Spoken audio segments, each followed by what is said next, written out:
आप लोग हर साल अपना बाइक या हेल्थ इंश्योरेंस लेते हैं, वही किला हेल्थ इंश्योरेंस, और आप हर साल 10,000, 20,000, 50,000 तक का प्रीमियम पे करते हैं। और आप लोग सोचते भी होंगे कि अगर कंपनी को किसी को 10 लाख रुपए देने पड़े एज ए क्लेम, तो फिर कंपनी प्रॉफिट में कैसे है।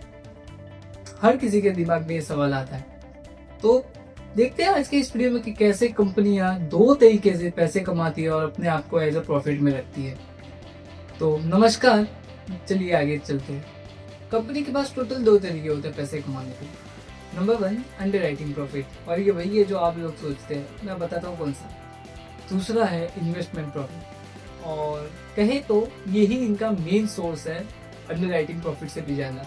आइए समझते हैं अंडर राइटिंग प्रॉफिट एक छोटे से एग्जाम्पल में, और वो भी इन डिटेल। ठीक है, लेट्स सपोज कि इंश्योरेंस कंपनी है जो अपना कार इंश्योरेंस बेच रही है, और पर यूजर प्रीमियम चार्ज है 10,000 रुपीज, और उन्होंने इन टोटल 1,000 लोगों को अपना इंश्योरेंस बेचा। तो उनका टोटल कलेक्शन कितना हुआ? 1 करोड़ से। अब मान लो कि 50 लोगों का एक्सीडेंट हो गया जो भी इंश्योरेंस होल्डर थे, तो कंपनी को देना पड़ा in total 80 lakhs of claims.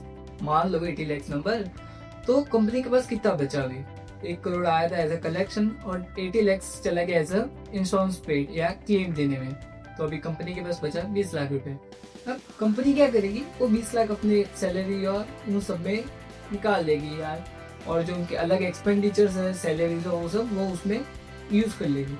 But अगर बाई चांस कभी फ्लड आ गई तो प्रीमियम बढ़ जाएगा, क्योंकि फ्लड में 50 लोग नहीं जाते, फ्लड में सब लोग भी जा सकते हैं। तो उस साल company under writing profit loss में चलती है, वो फिर प्रॉफिट नहीं लॉस होता है उनका। तो अब लॉस होगा तो कंपनी प्रॉफिट में क्या कैसे आएगी?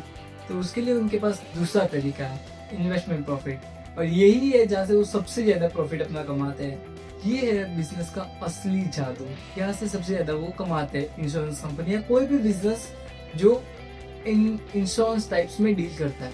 कैसे, मैं आपको बताता हूँ। फ्लोट का मतलब क्या? फ्लोट का मतलब वो पैसा जो आपने एज अ प्रीमियम तो पे कर दिया, बट कंपनी ने प्रीमियम रिसीव भी किया, बट आपको कभी उसका क्लेम नहीं दिया। कि आपने 1 जनवरी को अपना प्रीमियम पे किया ऑफ 10,000, और 31 दिसंबर तक आपका कोई एक्सीडेंट नहीं हुआ या आपने कुछ क्लेम नहीं किया, तो कंपनी के पास एज अ फ्लोट मनी कितना आया? 10,000 रुपीज, राइट। अब इसको आप मल्टीपल कस्टमर से मल्टीप्लाई करिए, तो कंपनी के पास कितना फ्लोट मनी हुआ? करोड़ों या अरबों, राइट। अब कंपनी क्या करती है? फ्लोट मनी को, जितना भी पैसा है, सारा अलग अलग चीजों में इन्वेस्ट करती है। वो कुछ परसेंटेज बैंक में देगी एज एफडी रिटर्न्स, कुछ परसेंटेज वो लोग स्टॉक्स में डालेंगे, कुछ रियल एस्टेट में डालेंगे, या शेयर्स या बॉन्ड्स, गवर्नमेंट बॉन्ड्स खरीदेंगे।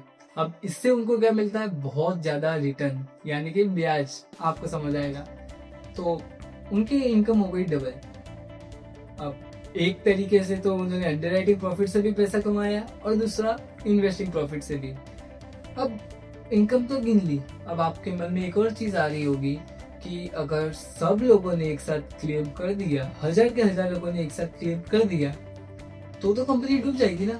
बट अब ऐसा तो हो नहीं सकता कि कंपनी वाले डूब जाए, कोई क्यों अपने आप को डुबाएगा? तो इसके लिए कंपनी क्या करती है? उनके पास ये 3 चीज होती है। पहला है मैथ्स विजार्ड, यानी एक्चुअरीज जिसको हम कहते हैं।